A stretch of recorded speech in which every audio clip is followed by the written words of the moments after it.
Untuk bagian awal ini aku pengen tanya dulu kepada kalian semua. Pernah nggak ngerasa bosen sama cerita yang gitu-gitu aja? Sometimes kita ini menikmati sesuatu hal dan kita merasa, ah bosen, masa gini semua ceritanya? Aku bisa memaklumi hal itu dan aku sering merasa begitu. Terkadang kita ini bosennya itu karena melihat sesuatu cerita yang sama. Semisalnya kita ini habis baca isekai, terus besoknya ketemu isekai lagi. Apalagi build ceritanya itu bisa dibilang sama. Tentu kita melihatnya itu pasti bosen. Ibarat setiap hari itu makan daging panggang, walaupun enak, tapi kalau dikonsumsi terus-terusan yang makan pasti ngerasa enak juga. Beda lagi kalau rakus. Hal ini ngebawa aku ke pemikiran, kira-kira berapa banyak sih manga ini? Kok seakan-akan ceritanya itu gini-gini aja gitu. Dan jalan satu-satunya buat aku nyari itu ada dua tempat. Kalau nggak My Animalist ya Manga Update. Karena dua tempat ini tuh kan forum terbuka gitu. Karena aku gabut juga, aku coba akhirnya masuk ke My Animalist. Aku coba klik Al Manga dan aku coba klik terus sampai ke last page. Aku ngekliknya ini tuh kayak spam gitu, sampai-sampai My Animalist itu deteksi aku sebagai spam bot. Dan ketika aku sampai di last page, kurang lebih My Animalist itu mencatat 56.000 manga. Itu sudah termasuk ke jenis doujinshi, one shot dan lain-lain. Akhirnya aku geser ke Manga Update. Dan ketika aku cek di Manga Update, kurang lebih Manga Update mencatat 160.000 manga. Itu udah termasuk ke doujinshi, one shot, bahkan ke beberapa series yang manhwa dan manhwa. Bayangin segitu banyaknya manga, jadi sangat wajar banyak cerita yang memiliki kesamaan dalam bentuk sengaja atau tidak sengaja. Dan juga Jepang ini kurang lebih ada 125 sampai 150 majalah manga yang diterbitkan dalam mingguan dan bulanan. Biasanya kayak Shonen Jump dan Shonen Magazine itu mereka punya 20 sampai 25 series mingguan. Kita ambil aja dah satu majalah itu 20 series. Dan 20 series ini dikalikan 125 majalah. Hasilnya sama dengan 2.500 series ongoing dalam jangka waktu mingguan dan bulanan. Jadi sangat tidak mungkin dari 2.500 series tersebut nggak ada yang sama. Pasti ada lah 5-10 series yang memiliki gaya cerita yang sama. Dan kita berharap sebuah cerita yang berbeda dari semua manga yang ada di Jepang. Sungguh tidak mungkin juga kan. Itu pun tergantung dari kapasitas si author.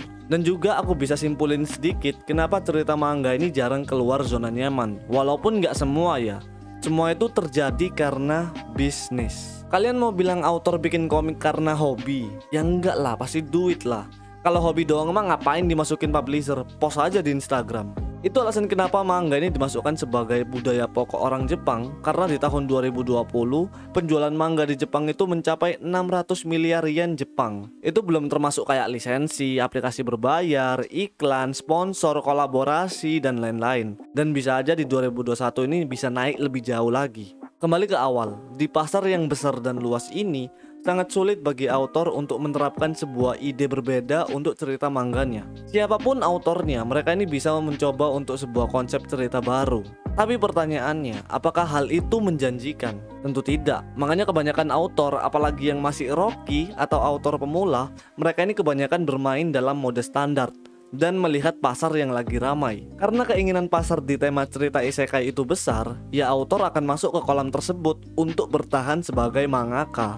Dan coba kalian pikirin aja gitu, maksudku cerita model apa sih yang gak ada di manga? Bahkan kalau aku bilang ya, karena terlalu banyak bermacam-macam cerita, aku bisa bilang kalau cerita manga itu melampaui kapasitas kalian sebagai pembaca.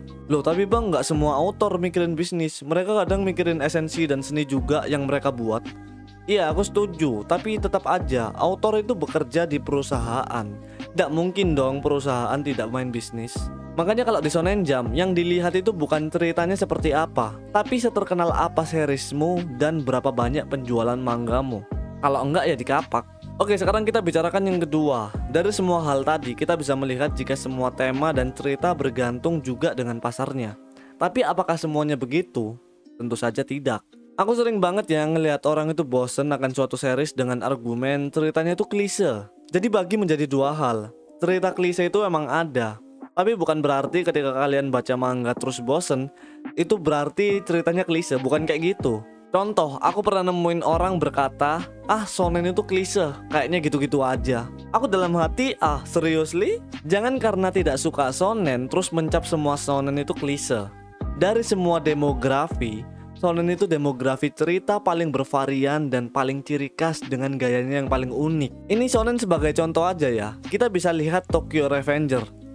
Apakah Tokyo Revenger sama kayak Chainsaw Man? Apakah Fire Force sama kayak Dr. Stone? Apakah Boku no Hero sama kayak Blue Lock? Jangan melabeli sebuah demografi dengan perkataan klise yang faktanya ternyata kurang banyak referensi. Emang shonen yang berbeda itu kayak gimana? Shonen yang ada psikologikalnya? Ya baca manga psikologikal lah, jangan shonen. Mungkin kalian beranggapan shonen klise itu karena kebanyakan shonen bercerita trio anak muda sekolahan yang menjadi pahlawan. Itu bukan klise, itu meta konsep yang diwariskan dari Big Three Shonen Jump. Dan itu kebanyakan hanya berlaku di Shonen Jump doang kalau aku lihat. Di Shonen Magazine contohnya, ada Fire Force, Tokyo Revenger, Blue Lock, Yuki Holder, Nanatsu no Taizai, Koe no Katachi, Kanojo Karishimasu. Mana ada trio-trioan? Shonen juga nggak selalu tentang baku hantam, romance juga bisa shonen. Demografi itu beda sama genre. Kita ambil contoh lain, isekai misalnya. Isekai bisa klise, bisa enggak. Tapi orang-orang itu selalu hampir semua dibilang itu isekai itu klise. Karena cara reinkarnasinya itu bagi mereka sama semua. Terus kalian berharap reinkarnasi kayak gimana? Apakah kalian berharap reinkarnasi isekai itu berawal dari padang mahsyar? Kan nggak mungkin. Aku sendiri baca beberapa manga isekai yang menurutku cocok ku baca. Tapi ya nggak semua. Isekai itu bukan jelek, karena isekai itu bukan tempatnya kalian untuk berekspektasi cerita shonen dan seinen. Ibarat kalau kalian mau latihan bola, ya pergi ke lapangan bola bukan ke kolam renang. Aku mengakui, isekai dengan konsep level-levelan itu buat aku pribadi tidak terlalu menarik. Yang berarti isekai dengan konsep level ini bakal relate dengan orang-orang yang main game gacha, RPG, dan lain-lain. Terus kenapa isekai itu kebanyakan harem dan ecchi? Kalau ecchi ini relatif lah ya. Maksudku tidak semuanya manga isekai itu ada ecchi, dan gak semua ecchi itu ada di manga isekai. Tapi kalau harem itu emang mencocokkan situasi peradaban yang ada. Maksudku dengan cerita tema kerajaan, zaman kerajaan, orang yang memiliki harem itu bisa aja kalau emang dia kaya. Di samping mencocokkan peradaban dalam cerita, harem juga menjual visual waifu. Karena dengan waifu bisa aja menjadi daya tarik sampingan bagi series tersebut. Jadi author itu kayak, oh orang-orang suka waifu, ya udah autornya buat waifu yang banyak. Namanya juga cari uang, kalau nggak paham marketing seriesnya ya mana bisa dibaca orang lain.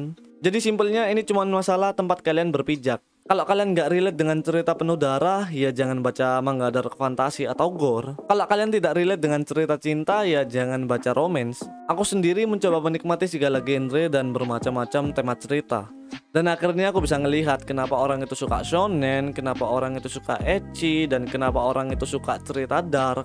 Semua ada daya tariknya tersendiri, yang mungkin aja untuk saat ini daya tarik tersebut tidak kalian punya. Dan aku bakal tarik benang panjang dari semua ini. Sebenarnya yang ngebosenin itu bukan anime atau mangganya, tapi penikmatnya yang berekspektasi kalau cerita bagus harus relate sama dirinya. Bagus itu bukan masalah genre, bukan masalah waifu atau masalah fight scene. Bagus enggaknya itu diukur dari ceritanya. Oke gitu aja, aku Jen, TMM, see you next video.